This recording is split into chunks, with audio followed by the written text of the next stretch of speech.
요한 1서 2장 4절에서 6절까지 말씀 묵상합니다. 2장 4절에서 6절까지 말씀 읽습니다. 그를 아노라 하고 그의 계명을 지키지 아니하는 자는 거짓말하는 자요 진리가 그 속에 있지 아니하되 누구든지 그의 말씀을 지키는 자는 하나님의 사랑이 참으로 그 속에서 온전하게 되었나니 이로써 우리가 그의 안에 있는 줄을 아노라. 그의 안에 산다고 하는 자는 그가 행하시는 대로 자기도 행할지니라. 아멘. 예수님 안에서의 삶이란 무엇인가? 그리스도인들은 죄악으로 가득한 세상에 살아가기 때문에 범죄할 수밖에 없습니다. 빛이신 예수님을 영접하고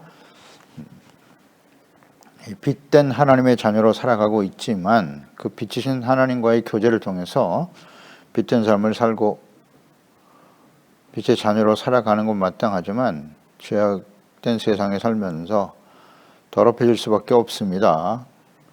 그러므로 하나님의 말씀, 빛이신 하나님의 말씀 묵상하면서 드러나는 자신의 죄를 자백하고 용서받을 수 있도록 하기 위해서 성경은 기록된 것이고 요한 1, 2, 3, 4를 기록하고 있다고 증거하고 있죠. 대언자이신 예수 그리스도, 즉 우리의 죄를 하나님 앞에서 대신 변호해 주고 계시고 용서해 주시기 위해서 지금도 하나님 보좌 우편에서 우리를 도와주고 계신다. 대언자이시다 라는 걸 우리 생각할 때 죄로 인해서 하나님과 단절되고 사망에 처한 사람들과의 관계 회복을 위해서 또 하나님과 화목하고 언제나 만남과 교제를 위해서 자신의 몸을 하나님이 기뻐하시는 화목제물로 드리셨어요. 그래서 그 화목제물로 드리신 예수 그리스도를 의지하고 주님께 나아가 자백하면 언제든지 하나님 앞에서 우리의 죄를 용서해 주고 계시는 예수 그리스도. 그래서 우리의 죄를 대속해 주시고 변호해 주시는 그 주님, 예수 그리스도를 아는 사람은 어떻게 살아가야 되느냐? 우리의 죄를 대속해 주신 은혜를 아는 사람들은 계속해서 범죄해도 괜찮은 것이 아니라 나의 죄 때문에 십자가에 피 흘려 죽으신 예수님을 생각하고 더욱 그 계명을 지키는 자들이 되어야 한다는 거예요. 하나님 앞에 용서받기 위해서, 대언자이신 예수님 앞에 용서받기 위해서는 죄를 깨닫고 계명의 말씀을 듣고 죄를 버리고 순종하는 삶을 계속해야 한다는 뜻입니다.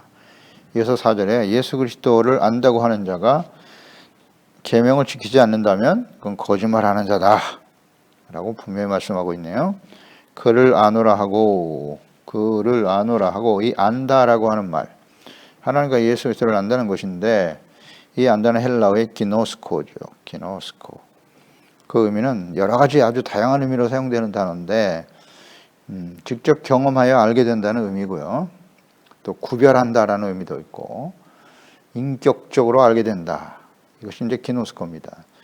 그러니까 서로 아는 사이에 친밀하다. 이것도 기노스코의 의미인데 요한복음 15장 18절에 보면 세상이 너희를 미워하면 너희보다 먼저 나를 미워한 줄을 알라. 이 알라 기노스코입니다. 너희를 예수 그리스도를 믿고 구원받은 제자들, 그리스도인들이 세상에 살면서 미움을 당할 수밖에 없다. 그것은 빛으로 살아오신 예수님을 거부하고 죽인 그 사람들이 예수님을 따르는 하나님의 자녀들도 역시 동일하게 박해하고 미워하는 것이다. 이것을 삶을 통해서 경험하고 깨달은 바죠. 그것을 분명히 알아야 한다. 요한복음 19장 4절에도 빌라도가 다시 밖에 나가 말하되 이 사람을 데리고 너희에게 나오니 이는 내가 그에게서 아무 죄도 찾지 못한 것을 너희로 알게 하려 함이라 하더라. 기노스코, 알게 한다. 그러니까 빌라도가 이 고발 사건에 대해서 아무리 신문하고 조사를 해봐도 예수님께는 죄가 없다. 십자가에 처형할 정도로 그런 심각한 죄를 발견하지 못했음을 너희에게 알게 하려 하노라. 경험을 통해서 알게 되는 거죠. 이것이 바로 기노스코입니다. 그리고 이 안다는 의미가 기노스코가 마태복음 7장 23절에 기록되어 있는데요. 그때 내가 그들에게 밝히 말하되 내가 너희를 도무지 알지 못하니, 이 알지 못한다, 안다라고 하는 이 단어 부정 형태로 쓰여진 기노스코입니다. 그러니까 불법을 행하는 자들아 내게서 떠나가라 하리라. 그러니까 친밀하여 관계를 맺는다라는 의미로도 사용되거든요, 이 기노스코가. 그런데 예수님 앞에 나와서 자신들이 선지자 노릇도 했고 말씀도 가르쳤고 귀신도 쫓아내고 놀라운 역사들을 행했는데요. 그랬더니 주님께서 하신 말씀이죠. 내가 너희를 도무지 알지 못한다고. 내가 나와 관계 속에서 살았다고 말하는데 나는 너를 몰라. 너와 나와는 아무 상관이 없다. 이런 뜻이죠. 불법을 행하는 자들아 내게서 떠나가라. 나와 상관이 없는 삶을 살았다는 거예요. 그러니까 이 그리스도를 안다라고 하는 것, 그 안다라고 하는 게 대단히 중요한데 그리스도 안에, 교회 안에 신앙생활 하면서 우린 다 예수님이 그리스도의 하나님의 아들이라는 사실을 안다고 말하잖아요. 그렇게 신앙생활을 해왔단 말이죠. 그런데 그들이 계명을 지키지 않아 하나님의 말씀과 뜻대로 순종하지 않는다면 주님께서 말씀하시는 거예요. 너와 나는 상관이 없는데 내가 너를 몰라. 바로 이런 의미입니다. 하나님과 예수 그리스도를 안다라고 하는 것은 영생이라고 말씀하셨죠. 요한복음 17장 3절에 보면 영생은 곧 유일하신 참 하나님과 그가 보내신 자 예수 그리스도를 아는 것이다. 기노스코, 아는 것이다. 그러니까 하나님과 그리스도를 아는 자, 즉 하나님과 인격적인 만남과 교제를 통해서 아는 것이에요. 말씀을 듣고 배우고 묵상하고 순종하는 삶을 통해서 하나님을 친히 경험하여 아는 사람들, 이게 안다는 의미란 말이에요. 그러니까 하나님의 뜻, 선과 악을 또 옳고 그름을 구별할 줄 아는 사람들이라고 봐야죠. 그래서 그리스도를 안다고 하지만 하나님을 안다고 하면서 계명을 지키지 않는다? 그건 거짓말이다. 거짓말이다. 아주 분명하죠. 그러니까 우리가 하나님을 안다, 주님을 직접 우리가 인격적으로 만났는가, 친밀하게 그분과 교제하고 있는가, 예배 자체가 하나님과의 만남은 틀림없지만 하나님이 받으실 수 없는 예배가 너무나 많죠. 영과 진리로 예배하는 자를 주님은 찾고 계신다고 하셨으니까 주님의 말씀을 따라 순종하는 삶이에요. 그렇지 못한 것은 깨닫고 버리고 돌이키는 것이고, 이러한 진실한 예배를 드린 사람들이 주님과의 관계 속에서 살아가는 거예요.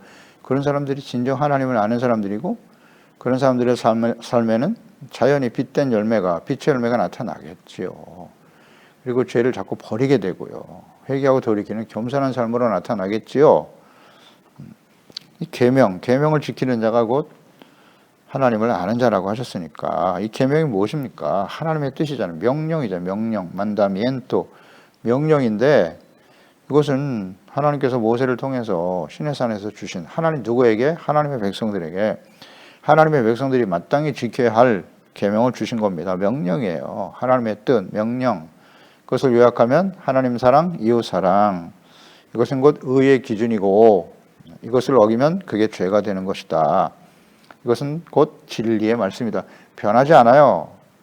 변하지 않습니다. 시내산에 주셨던 하나님의 계명의 말씀이 모든 시대에 적용되는 거예요. 누구에게? 하나님의 자녀들에게. 하나님의 백성들이라면 마땅히 지켜야 될, 그게 바로 진리란 말이에요. 의, 마땅히 지켜야 할 이치, 그게 의라고 하는 개념이잖아요. 그리고 진리의 의미고. 근데 그 말씀이 이제 육신이 되어 찾아오신 분이 바로 예수님이시고, 이 계명을 지키지 않는 사람들은 진리가 그 속에 있지 않다 그랬어요. 진리가 무엇이뇨? 진리는 하나님의 말씀이 육신이 되어 찾아오신 예수 그리스도, 그분이 진리예요. 내가 길이요 진리요 생명이라고 하셨으니까. 그러니까 예수 그리스도와 하나님의 말씀이 우리 가운데 있지 않기 때문에 주님의 계명을 지킬 수 없다. 너무나 당연한 진리이죠. 그러니까 그리스도에 대해서 단순히 지식으로만 알고 행함이 없는 사람들, 그건 거짓말하는 자라는 거예요. 야고보서 2장 15절 이하, 만일 형제나 자매가 헐벗고 일용할 양식이 없는데 너희 중에 누구든지 그에게 이르되 평안히 가라, 덥게 하라, 배부르게 하라 하며 그 몸에 쓸 것을 주지 아니하면 무슨 유익이 있으리요? 이와 같이 행함이 없는 믿음은 그 자체가 죽은 것이다. 19절 이하에 내가 하나님은 한 무리신 줄을 믿느냐? 잘 아는도다. 귀신들도 믿고 떠느니라. 아, 허탄한 사람아, 행함이 없는 믿음이 헛것인 줄을 알고자 하느냐? 우리 조상 아브라함이 그 아들 이삭을 제단에 바칠 때에 행함으로 의롭다 하심을 받은 것이 아니냐? 네, 아멘이죠. 주님의 말씀을 듣고 이삭을 제단에 번제로 드려라. 순종했잖아요. 그 행함, 순종. 행함은 순종이잖아요. 순종할 때 그것을 하나님이 보시고 의로 여기시고 이제야 내가 나를 경외하는 줄 알았도다. 그렇습니다. 행함이 없는, 말로만 하고 행함이 없는 이것은 거짓된 믿음이고 하나님을 안다고 말하면서 진리의 말씀을 행하지 않는다면, 계명의 말씀을 순종하지 않는다면 거짓이다. 잘 생각해야 합니다. 율법주의를 말하는 게 아니에요. 구원은 하나님의 은혜로 받는 거예요. 예수 그리스도의 십자가 구속의 은혜로 받는 것이고, 구원받아 이제 빛의 자녀가 되었죠. 하나님의 자녀가 되었으면 마땅히 그 명령을 지켜가는 거죠. 그래서 의롭고 거룩한 성화된 하나님의 거룩함을 닮아가는 그리스도를 본받고 따르는 삶으로 이어지게 되는 것이죠. 그렇게 살다가 하나님 앞에 가는 거예요. 하나님 앞에 서는 겁니다. 그럴 때 주님 앞에서 행한 대로 심판을 받게 되겠죠. 5절에 누구든지 그의 말씀을 지키는 자는 하나님의 사랑이 참으로 그 속에 온전하게 되었다. 이로써 우리가 그의 안에 있는 줄을 아노라. 예수님 안에 있는 줄을 어떻게 아느냐. 그 말씀을 지키는 자다. 그리고 하나님의 사랑이 참으로 그 속에 온전하게 되었다. 그러니까 하나님의 사랑이 우리 가운데 임할 때 사랑, 말씀을 지키는 자, 순종으로 이어지고 이것이 곧 주님 안에 있는 줄을 아는 것이다. 정확하네요. 예수님 안에서의 삶이란 무엇이냐? 우리가 주님을 사랑하고 주님을 사랑하는 것은 곧 그 계명을 가지고 지키는 자잖아요. 말씀을 순종하는 사람으로 나타나게 된다는 거죠. 그러니까 진리의 말씀, 하나님의 사랑이 우리 가운데 있다면 당연히 그 하나님의 말씀이 우리 가운데 있다면 의와 거룩한 삶, 하나님 사랑과 이웃 사랑하는 삶으로 나타나게 된다는 것이죠. 그러니까 하나님을 아는 사람은 하나님을 인격적으로 만나 교제하는 사람이잖아요. 교제를 통해서, 경험을 통해서 알아가는 거라고 그랬으니까 단순한 지식이 아니에요. 그분의 명령과 뜻에 절대 복종할 수밖에 없어요.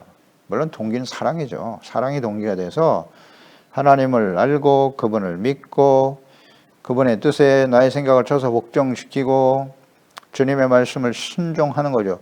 하나님을 사랑하기 때문에 존경하고 순종하는 것이죠.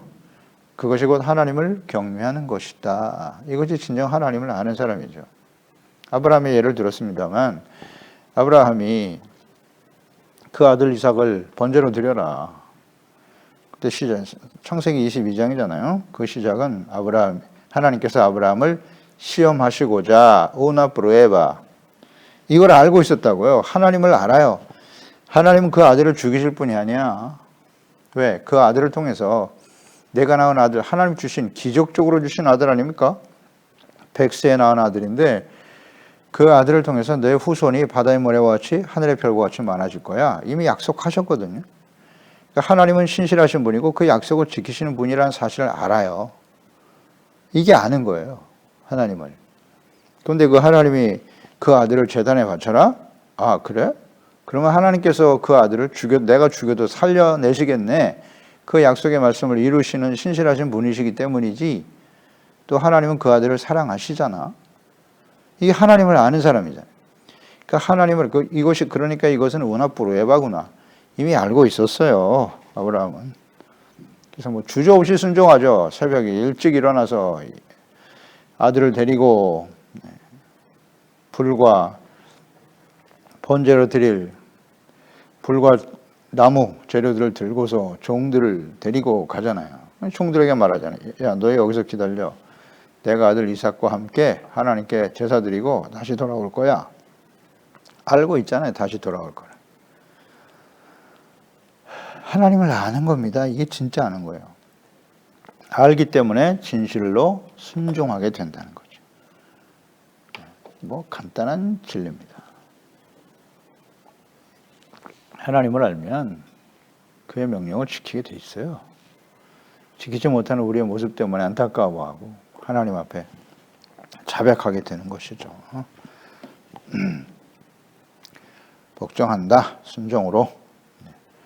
요한복음 15장 포도나무 가지 비유죠. 7절이에요. 너희가 내 안에 거하고 내 말이 너희 안에 거하면 무엇이든지 원하는 대로 구하라. 그리하면 이루리라. 조건절. 너희가 열매를 많이 맺으면 내 아버지께서 영광을 받을 것이고 너희는 내 제자가 될 거야. 그렇습니다. 주님과 우리가 주님 안에, 주님이 우리 안에 있으면 열매를 많이 맺을 수밖에 없다. 내 말이 너희 안에 거한다 그랬잖아요. 우리 안에. 그 말씀은 진리잖아요. 진리의 말씀. 하나님의 말씀이 우리 안에 있으면 많은 열매를 맺게 된다.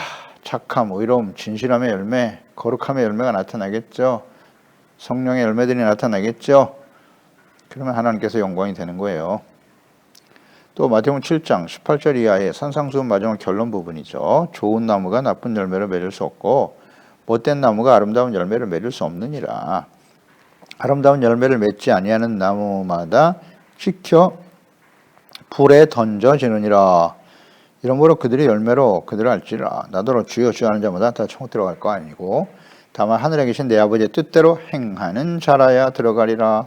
그날에 많은 사람이 나더러 이르되 주여 주여 우리가 주의 이름으로 선지자 노릇하며 주의 이름으로 귀신 쫓아내고 주의 이름으로 많은 권능을 행하지 아니하였나이까 하리니 그때 내가 그들에게 밝히 말하되 내가 너희를 도무지 알지 못하니 불법을 행하는 자들아 내게서 떠나가라 하리라. 아멘입니다. 주님의 말씀이 우리 안에 거하고 그 말씀을 순종하는 사람이 하나님 안에 거하는 거예요. 연합되어지는 거죠. 주님과 우리가 하나 되어지는. 그럴 때 열매를 맺게 되는 그런 사람들은 당연히 주님의 말씀을 행하게 되죠. 순종하는 사람으로 나타나고 그런 사람들이 진정 하나님의 나라 천국에 들어가게 된다. 내 아버지의 뜻대로 행하는 자라야 순종하는 자가 들어간다. 어렵지 않죠. 우리가 지켜야 될 계명 무엇입니까? 모세 오경에 잘 나타나 있고요. 십계명으로 요약될 수 있고요. 모세 오경 주님께서 하나님의 백성들이 마땅히 지켜야 될 명령인데 십계명을 또한 예수님께서는 한 문장으로 요약하셨어요. 우리에게 주신 새 계명이 있다. 요한복음 13장 34절 새 계명을 너에게 주노니 서로 사랑하라. 내가 너희를 사랑한 것 같이 너희가 서로 사랑하라. 하나님 사랑은 이웃 사랑으로 구체가 된다. 한 율법사가 예수님께 나와서 한 질문이죠. 가장 큰 계명이 뭐냐고. 마가복음 12장 28절 이하에 보면 서기관 중 한 사람이 그들이 변론하는 것을 듣고 예수께서 잘 대답하신 줄 알고 나와 묻되 모든 계명 중에 첫째가 무엇이니까? 가장 큰 계명은 무엇입니까? 이렇게 물었어요. 예수님께서 대답하시되 첫째는 이것이니 이스라엘아 들으라. 주 곧 우리 하나님은 유일하신 주시라. 내 마음을 다하고 목숨을 다하고 뜻을 다하고 힘을 다하여 주 너의 하나님을 사랑하라 하는 것이요. 둘째는 이것이니 내 이웃을 내 자신과 같이 사랑하라 하신 것이라. 이보다 더 큰 계명이 없느니라. 33절에 또 마음을 다하고 지혜를 다하고 힘을 다하여 하나님을 사랑하는 것과 또 이웃을 자기 자신과 같이 사랑하는 것이 전체로 드리는 모든 번제물과 기타 제물보다 나으니라. 아멘. 예수께서 직접 신명기 말씀을 인용하여 말씀하셨죠. 간단히 요약하셨어요. 하나님 사랑, 이웃 사랑. 근데 이웃 사랑의 실천이 곧 전체로 드리는 모든 제물과 기타 제물보다 낫다. 그렇습니다. 하나님의 사랑은 이웃 사랑에 대한 구체적인 실천으로 나타나게 되는 겁니다. 이게 열매입니다. 열매예요. 1계명, 10계명, 1계명, 4계명은 하나님 사랑, 5계명에서 10계명은 이웃 사랑의 실천이죠. 이것이 진정 주님과 주님이 우리 안에 우리가 주님 안에 있는 사람의 모습이죠. 하나님을 사랑하고 하나님을 아는 사람의 모습이에요. 구체적인. 중요한 게 엔그리스도죠. 주님 안에서의 삶이란 무엇인가? 이게 대단히 중요합니다. 이 개념을 바르게 이해해야 돼요. 그 안에 있는 줄을 아노라 그랬으니까 주님의 말씀을 지키는 자, 하나님의 사랑이 참으로 그 속에 있다. 그러니까 하나님의 사랑이 우리 안에 있어 그 사랑이 동기가 돼서 주님의 계명과 말씀을 지키는 그 사람이 곧 엔그리스도, 주님 안에 있는 사람이고, 이어서 6절에 그의 안에 산다고 하는 자는 그가 행하시는 대로 자기도 행할지니라 그랬어요. 그러니까 예수님 안에서의 삶은 예수께서 행하신 대로 행하는 것이다. 5절과 연결해 보세요. 예수님은 하나님을 사랑하셨어요. 요한복음 15장에 잘 나와 있죠. 내가 아버지의 말씀을 순종하여 그의 사랑 안에 거하는 것 같이 너희도 내 계명을 지켜 내 사랑 안에 거하라 말씀하셨죠. 그러니까 예수님께서는 사람의 몸을 가지고 이 땅에 오셨지만 철저하게 하나님의 말씀에 순종하시되 십자가에 죽기까지 복종하신 분이에요. 그 동기는 사랑이죠. 하나님의 사랑이기 때문에 십자가에 죽으심, 처형, 죄 없으신 하나님이 십자가 처형을 당하신다는 건 너무 고통스러운 일이죠. 겟세마네 기도에서 우리가 잘 보았듯이 할 수만 있으면 좀 이 잔을 옮겨주셨으면 좋겠으나 내 뜻대로 마옵시고 아버지의 뜻대로 하옵소서. 주님의 뜻에 순종하셨죠. 사랑하기 때문에 그 계명을 지키고 하나님의 말씀을 지키셨어요. 예수님은. 이걸 우리 삶을 통해서 보여주셨지 않습니까? 그러니까 예수님 안에서의 삶은 예수님이 그랬던 것처럼 하나님을 사랑하고 그 말씀을 지켜 순종하는 거예요. 죽기까지 순종하셨으니까. 이게 바로 예수님 안에서의 삶인 거예요. 그러니까 주님과 온전한 관계 속에서 이루어지겠죠. 인격적인 만남과 교제가 없이는 불가능합니다. 요한복음 15장 5절 6절이죠. 나는 포도나무고 너희는 가지다. 이 관계입니다. 그가 내 안에 내가 그 안에 거하면 사람이 열매를 많이 맺는다. 나를 떠나서는 너희가 아무것도 할 수 없다. 열매 맺을 수 없다고요. 사람이 내 안에 거하지 아니하면 어떻게 돼요? 가지처럼 버려져 마르나니 사람들이 그것을 모아다가 불에 던지는 것처럼 예수님이 우리 안에 우리가 주님 안에 연합되어질 때 많은 열매 8절 이하죠. 내 말이 너희 안에 거하면 많은 열매를 거두게 될 것이 맺게 될 것이고 내 아버지께서 영광을 받고 너희가 내 제자란 말이죠. 그런데 주님 안에 거하지 않으면 어떻게 해요? 밖에 있단 말이에요. 예수님 안에서이 아니라 밖에. 포도나무와 가지가 이렇게 같이 붙어 있는 관계로 말씀하셨잖아요. 주님 안에, 우리가 주님 안에. 주님의 우리 안에. 근데 그 가지가 잘려지면 버려지는 게 말라서 버려지고 불 속에 던져진다. 그런 뜻이에요. 굉장히 중요한 의미를 가진 말씀이잖아요. 주님 안에 있지 않으면 열매가 없어요. 열매를 보하게 사람을 알 수 있는 거죠.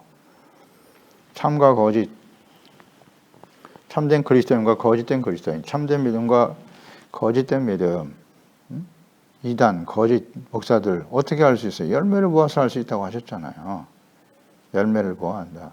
그러니까 그 사람이 앵그리스도이냐 아니면 예수님 밖에 있느냐. 예수님 안에 삶은 당연히 그 계명을 가지고 지키는 거죠. 주님의 삶을 그대로 행하는 자라. 그게 바로 예수님 안에서의 삶인 거죠. 이거 아주 간단하잖아요. 그렇지 않으면 버려져. 불 속에 버려진다, 던져진다 이거예요. 분명한 말씀이죠. 그러니까 이게 예수님 안에 있느냐 밖에 있느냐 다시 말하면 알곡과 가라지. 산자와 죽은 자. 예수님은 산자와 죽은 자를 심판하러 오십니다. 분명히 믿죠. 어떤 사람이 산자고 어떤 사람은 죽은 자예요? 그리스도 산자죠.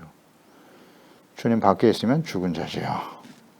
예수님 포도나무이신 예수님께로부터 잘려진 가지란 말이에요. 떨어져 있다는 거잖아요. 밖에서의 삶이라는 거. 또 이것은 마태복음 24장에 예수님께서 재림하실 때의 상황. 한 사람은 남고 한 사람은 데려감을 당한다. 어떤 사람이 데려감을 당할까요? 그리스도 주님 안에서 살아가는 삶이겠죠. 그러니까 우리는 어떻게 예수님 안에 거할 수 있나요? 중요한 질문이죠. 요한복음 14장 16절 이하에 내가 아버지께 고하겠으니 그가 또 다른 보혜사 바라클레토스 대언자 돕는 자 위로자 보혜사를 너희에게 주사 영원토록 너희와 함께 있게 하리니 영원토록 너희와 함께 있게 하리니 그랬어요. 성령을 약속하셨고 예수님은 이제 구원을 완성하시고 하나님 보좌 우편에 계시고 보혜사 성령을 보내셔서 성령을 통하여 예수 그리스도 안에 또 하나님 안에 우리가 살아갈 수 있도록 하시겠다는 거예요. 그는 진리의 영이야. 세상은 등이 그를 받지 못하나니 이는 그를 보지도 못하고 알지도 못함이라. 알지 못하죠, 당연히. 그러나 너희는 그를 아나니. 안다는 말이 계속 강조되잖아요. 성령이 오실 때 그 성령을 통해서 우리는 그분이 진리의 영이시고 하나님의 영이요 그리스도의 영임을 알게 되고 그 성령을 통해서 그리스도를 알고 하나님을 알게 된다는 뜻이에요. 그는 너희와 함께 거하신다. 알고 거하신다. 또 너희 속에 계시겠습니다. 우리 안에 계신다잖아요. 성령께서.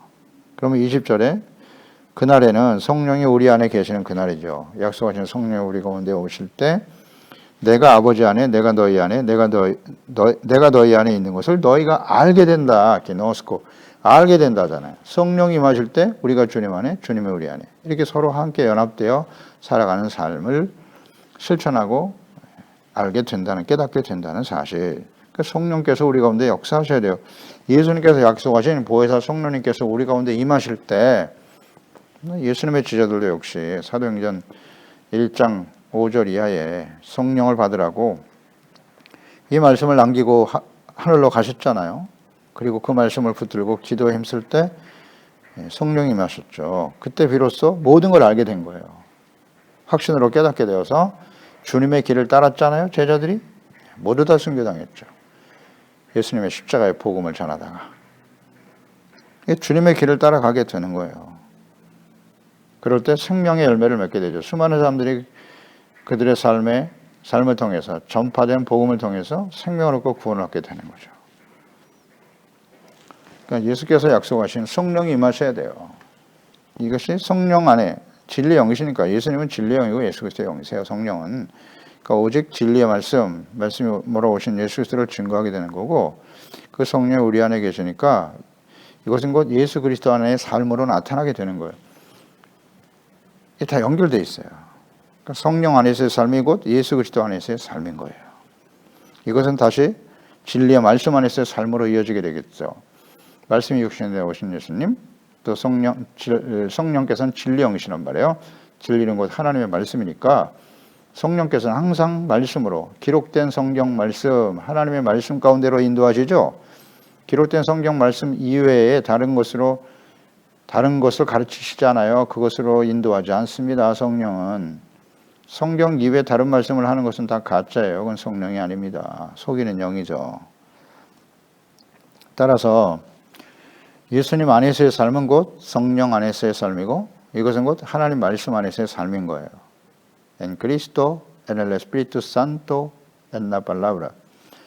이게 일치가 되는 거예요. 이거 아주 중요한 관계입니다. 너무 자연스러운 거예요.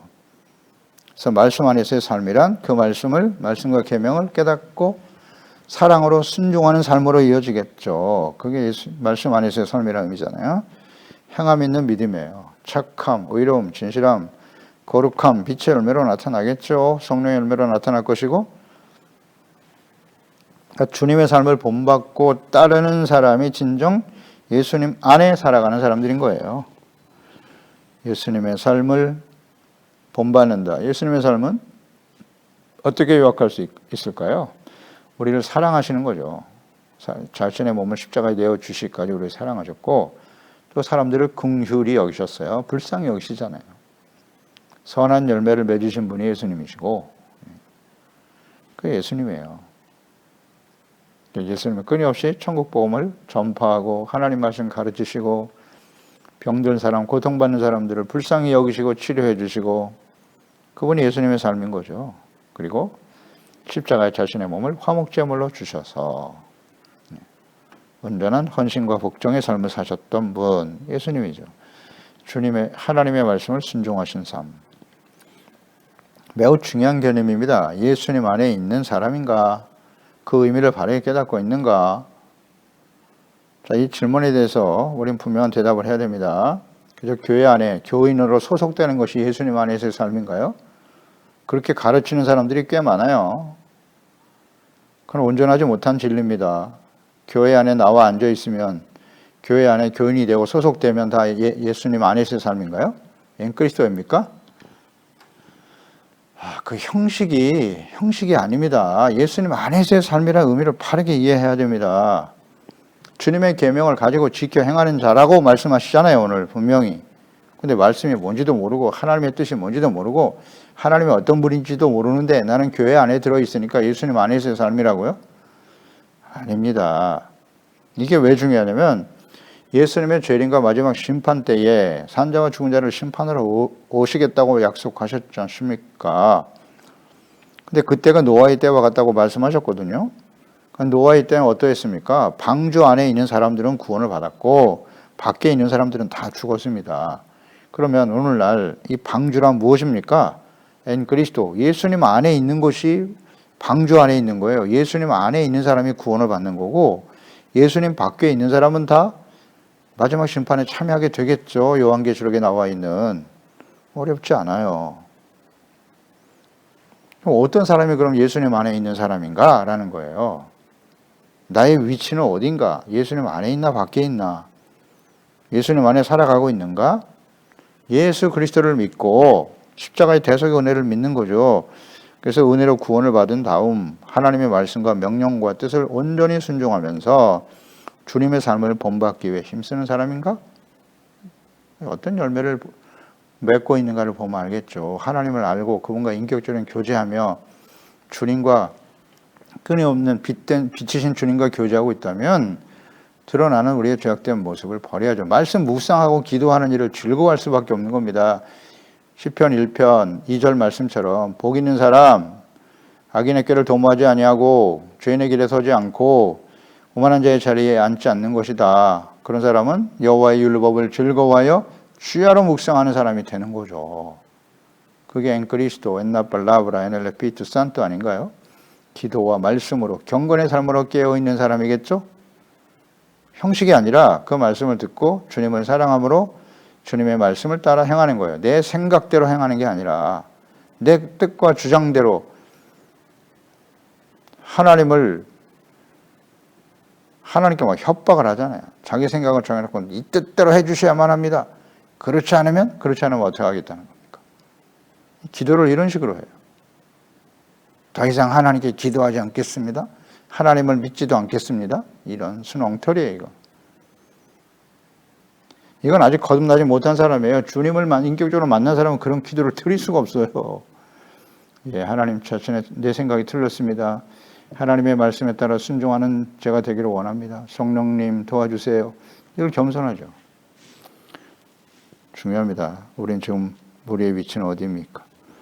그렇습니다. 하나님 아버지, 오늘도 주의 말씀을 통해서 예수님 안에서의 삶이 무엇인가, 얼마나 중요한가 다시 한번 깨닫게 해주시니 감사합니다. 무엇보다도 하나님과 예수 그리스도를 아는 사람이 영생이라고 하셨는데요. 그 안다고 하는 의미가 무엇인가? 하나님을 알고 그분의 말씀과 뜻을 잘 알아 그분과 인격적인 교제와 만남을 통해서 우리가 알아가는 겁니다. 경험을 통해서 알아가는 것이죠. 그 하나님을 아는 사람, 당연히 진리의 말씀을 쫓아 주님의 말씀을 따라 행하는 자죠. 계명을 지키지 않는 자는, 그리고 하나님을 안다고 하는 자는 거짓말하는 자라 하셨습니다. 주여, 우리가 하나님 앞에 거짓된 믿음의 사람들은 아닌가요? 누구든지 그 말씀을 지키는 자는 하나님의 사랑이 참으로 우리 가운데 거한다 그랬어요. 사랑이 동기가 되고 주님의 말씀을 사랑하여 순종하는 예수님의 삶을 본받는 거죠. 그것이 바로 엔그리스도, 주님 안에 있는 삶이라고 하셨습니다. 주님의 삶을 그대로 본받고 따르는 일에 힘쓸 수 있도록 보혜사 성령을 우리에게 보내주셨는데요. 성령님 환영하고 인정하고 모셔드리고 의지합니다. 오늘도 우리 소중한 지체들, 가족들, 자녀들, 우리 모두가 이 말씀을 듣고 있는 우리 모두가 성령 안에서, 예수 그리스도 안에서 진리의 말씀을 쫓아 순종하는 의롭고 거룩한 빛된 하나님의 자녀들이 되게 하소서. 예수님의 이름으로 기도드리옵나이다. 아멘.